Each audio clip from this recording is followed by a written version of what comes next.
Live Nation. You need to go with a team that will now explain to them how you can actualize that event. And that's what Whiskey did. Whiskey was actually the first one that did the O2. He had done it before he did the 3 days. He had done it before he came back to do the 3-day event and also filled the whole place. All right, please hold on. Alordia is here, finally. Thank you. Alordia, good morning and many thanks for joining us on It's FM. Good morning, Andy. How are you? Not too bad, man. I'm good. Nice. Are you in Ghana? No, I'm in London. You've gone to London. Hey, Alordia. Yeah. All right. All right. So, Dennis, Akwaba UK, Dennis claimed that no Ghanaian can fill the O2 Arena's 20,000 space. Do you agree? Yes, I do. Really? Yep.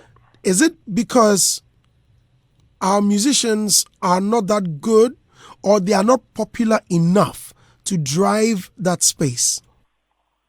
They are really good. It's not that they're not good. They are good, but they can't drive the crowd because last time, like I explained it to Bulldog, it's few things that we need to do before we can fill up the O2. It's not only up to the promoters alone, and it's not only up to the musicians alone. We need to work together.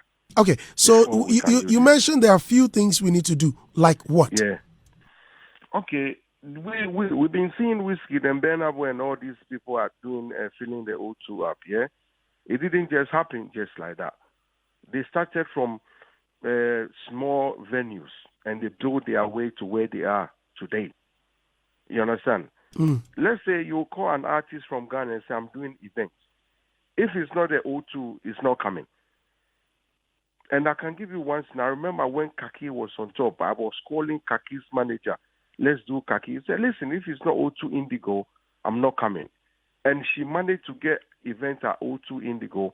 And what happened? It was empty. Because you haven't put what you can do. You need to show what you can do. Was it your program? It wasn't my program, no. Because I will never take Kaki to O2 in the first place. Why? Because we need to build it up. You can't just Andy, you can't this thing. You have to crawl before you walk, you know. You can't just get up and say I'm walking. What will happen? You'll fall over. Okay. So as a promoter, if you are getting artists on, supposing you want to organize a program at O2 Arena, and there is one that comes on top of mind, who would it be? In all honesty, O2 Arena. The only person that can now we're talking about Black Sherif can do it. Black now Sherif. That we are talking. Yeah, you know why? Because his music is everywhere. Black Sherif. It's music, yeah. And what happened about what happened? You know, before Whiskey got to the O2 Arena, when Live Nation called Whiskey, said, you know what, I want to do a show with you, blah blah. What did Whiskey did? He pulled up the Nigerian promoter and introduced them to Live Nation that before you do my show at O2, this is my Nigerian promoters that can sell to my Nigerians. So, can't the same thing be done for Ghanaians? Our artists go there, they get a link from the Live Nation, or Live Nation will call them and say, you know what, this is it, I want to do a show with you. They just go and sit there alone, and they sign the contract. Live Nation, they don't have their followers. They can't sell your ticket. What they do, they got the venues, they got a way to pay you. So what they do, they will put your ticket out there. If your ticket don't sell, they cancel the event. Do you know how many musicians that Live Nation have canceled their events? Plenty. But when you come out and talk, it'll be like, oh, you don't say good stuff about your musician, blah, blah. But if Live Nation call you and you say, Akwaba and Alordia, come with me. This is what is going to happen. I want you guys to promote the show for me. When we promote the show, you will sell the event. It's not Live Nation that will sell the event for you. As the promoters, we got the followers. We know how to promote the event. So we will do that for you. But Live Nation will pay us and they will pay you. Okay, so now it's all about the money. Because if you deny that it's not about the money, then what is stopping Aquaba UK and Alordia Promotions merging to put a Stoneboy, a Sarkodie, a Shatta, Samini, or Sak? I mean, any artist that may drive a 20,000 following to the O2. You say I said this now. It's about money. I don't have the money to book the O2. Do you know how much it costs to book it? Okay. Do you know the production work that you need to do the event? Andy, I don't have the money. So I won't be able to do it. I won't even try in the first place. How much are we talking about here? We're talking about thousands of pounds.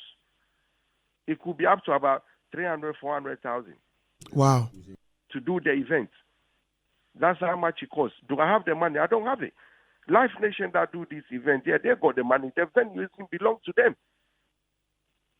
You understand? So all they need is promoters that will promote the show, and they will sell their ticket and get their money back.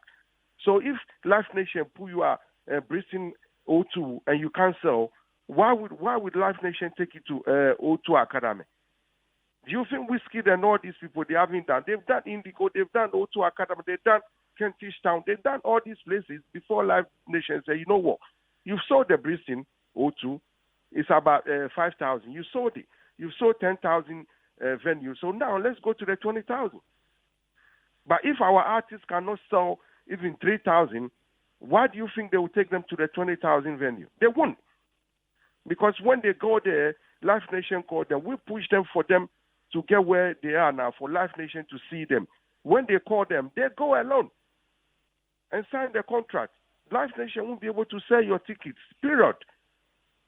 You understand? Right. I can give you so much scenario, but if I say on air now, it will be like, oh, you're destroying your artist. But that's the truth. Yeah, Simon. Okay. Smith that you see Smith, we all mentioned about Smith.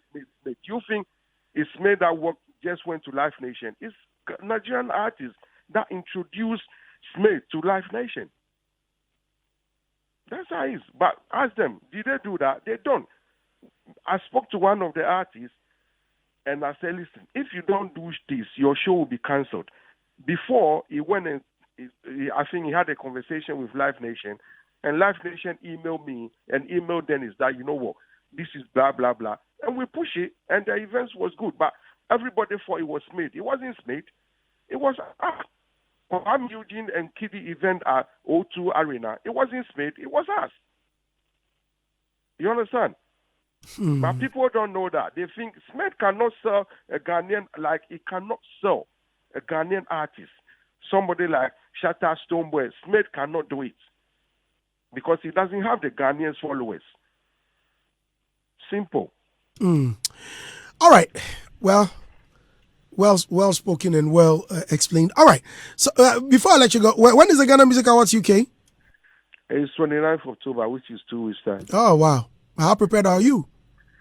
I'm ready. You know how I do it every year. I'm ready. I'm ready to roll. Ready. What's happening this time? Like what's happening? Like in what way? What's the different? Anything different? Oh, obviously it will be different. But I always say you wait on the day in and you see it's a lot. It will be a lot.